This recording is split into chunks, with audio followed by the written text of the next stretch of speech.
Good evening. Mains examination समाप्त हो चुके हैं और 2025 में यूपीएससी की जो परीक्षा हुई उस परीक्षा में जिन अभ्यर्थियों ने भाग लिया, जो शामिल हुए, निश्चित तौर पर उनके अपने अनुभव रहे होंगे और मैं आज उन सभी अभ्यर्थियों के साथ पर्टिकुलरली पेपर नंबर 2 जिसमें कॉन्स्टिट्यूशन, पॉलिटी और गवर्नेंस से संबंधित पहलू होते हैं, उस पेपर का मैं आपके साथ विश्लेषण करना चाहूँगा और जो प्रथम प्रतिक्रिया होती है पेपर देखने के बाद वह आपके साथ साझा करना चाहूँगा। सामान्य तौर पर प्रतिवर्ष जो प्रश्न आते हैं वो लगभग एक तरीके के होते हैं, क्योंकि मेरा मानना है कि अवधारणात्मक जो कंसेप्चुअल एस्पेक्ट्स होते हैं उस कंसेप्चुअल एस्पेक्ट्स के इर्द गिर्द ही प्रश्न बनते हैं और चूंकि प्रश्न का जो फ्रेमिंग है, जो क्वेश्चन का फ्रेमवर्क होता है, वो निश्चित तौर पर इस विषय के एकेडमिक विद्वानों के द्वारा ही बनाया जाता है। इसलिए मेरा अपना मानना है कि यह प्रश्न पत्र भी उसी तरह से फ्रेम किया गया है जिस तरह से पिछले वर्षों में किया जाता रहा है। सारे प्रश्न पत्र देखने के बाद मैं इस निष्कर्ष पर अपने व्यक्तिगत विचार के साथ पहुंचा हूं कि यह प्रश्न न तो सरल कहा जा सकता है और न ही बहुत कठिन। एक मध्यम मार्गी दृष्टिकोण के साथ यह प्रश्न पत्र तैयार है और विगत वर्षों से यदि तुलना करूं संख्या की दृष्टि से तो इस वर्ष भी करीब 13-14 प्रश्न संविधान, राज व्यवस्था और गवर्नेंस से आए हैं। इन प्रश्नों का यदि हम सभी बारीकी से विश्लेषण करें तो मेरी समझ से यह बात सामने आती है कि हर प्रश्न अपने आप में बहुआयामी है। हर प्रश्न का संबंध घट रही घटनाओं से है और हर प्रश्न हमारे गहन अध्ययन और उस अध्ययन से संबंधित जो हमारी विश्लेषणात्मक योग्यता है उस योग्यता की परख करता है या उससे संबंधित मांग करता है। साथ ही साथ इस प्रश्न में एक विशेष तौर पर जो प्रश्न संख्या 3 है, जिसमें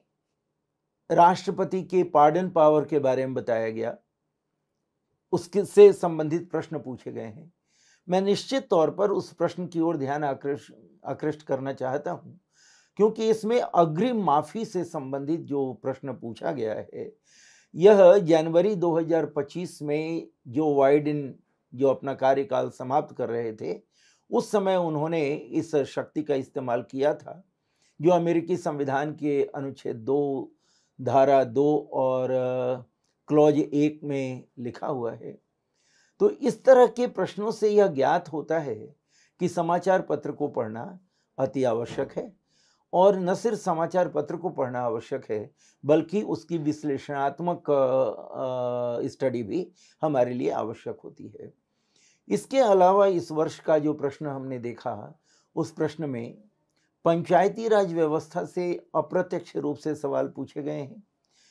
ई गवर्नेंस से पिछले वर्षों की तरह ही प्रश्न आए हैं। हालांकि एक दो ऐसे प्रश्न हैं जिन प्रश्नों को एक आश्चर्यजनक प्रश्न के रूप में देखा जा सकता है और वह प्रश्न है जम्मू कश्मीर से संबंधित, जिसमें 2019 की घटना को लेकर के 2019 में जो अधिनियम आया और उसके बाद जो जम्मू कश्मीर में विधानसभा गठित की गई है उसको लेकर के प्रश्न पूछा गया है। तो मेरी समझ से थोड़ा सा, बहुत थोड़ा सा आश्चर्यजनक एक इनपुट है इसमें, अन्यथा सारे प्रश्न बहुत ही एक सामान्य मानक दायरे में ही हैं और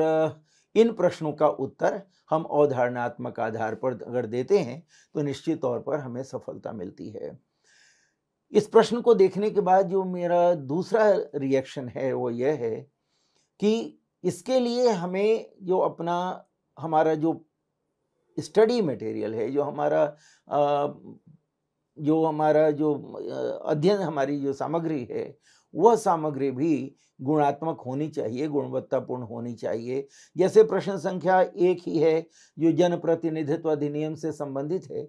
इसमें बहुत सारे मुद्दे जो डायमेंशंस हैं, बहुत सारे डायमेंशंस इसमें शामिल हैं और उन सभी को लेकर के अगर हमें उत्तर देना है तो हमें पीपल रिप्रेजेंटेशन एक्ट के साथ साथ प्रिवेंशन ऑफ करप्शन एक्ट को ध्यान में रखना होगा और उसके साथ साथ जो घट रही घटनाएं हैं चुनाव से संबंधित, राजनीतिक दलों से संबंधित, उन घटनाओं को ध्यान में रखकर हमें अपना उत्तर देना होगा। विशेष तौर पर जो जनप्रतिनिधित्व अधिनियम की धारा 123 है और उसके अलावा जो अन्य धाराएं हैं, जो घटनाएं हैं, उन सभी चीज़ों को हमें ध्यान में रखने की आवश्यकता होगी। ठीक इसी तरह से यह जो हमने देखा, इसमें कुछ ऐसे प्रश्न हैं जैसे संवैधानिक नैतिकता के प्रश्न हैं, शुद्ध राजनीतिक दार्शनिक प्रश्न है यह, और संविधान की नींव से संबंधित यह है, संविधान की जड़ से संबंधित यह प्रश्न है। और आज के वातावरण में, या यूं कहूं कि विगत 7-8 वर्षों से संवैधानिक नैतिकता एक विशिष्ट विषय के रूप में और गहन अध्ययन के लिए उभरा हुआ विषय है, जिसका अध्ययन हमें करने की आवश्यकता होती है, क्योंकि भारतीय संविधान की नींव में ही संवैधानिक नैतिकता और संविधानवाद है। तो इससे संबंधित जो आया हुआ प्रश्न है, मैं समझता हूं कि वह इशारा करता है कि जो परिस्थितियां देश में हैं, जिस तरह से भारतीय संविधान जिन परिस्थितियों के साथ अपने लोकतांत्रिक व्यवस्था को लेकर आगे चलने का प्रयास कर रहा है, उन परिस्थितियों की ओर इशारा किया गया है और हमसे ये उम्मीद की गई है कि हम अपने विश्लेषण और अपने आलोचनात्मक दृष्टिकोण को ध्यान में रखते हुए अपना उत्तर दें। तो अभ्यर्थियों, मेरा यही मानना है कि यह प्रश्न पत्र बहुत ही उत्तम प्रश्न पत्र है। इसमें जो अद्यतन घटना चक्र है उसको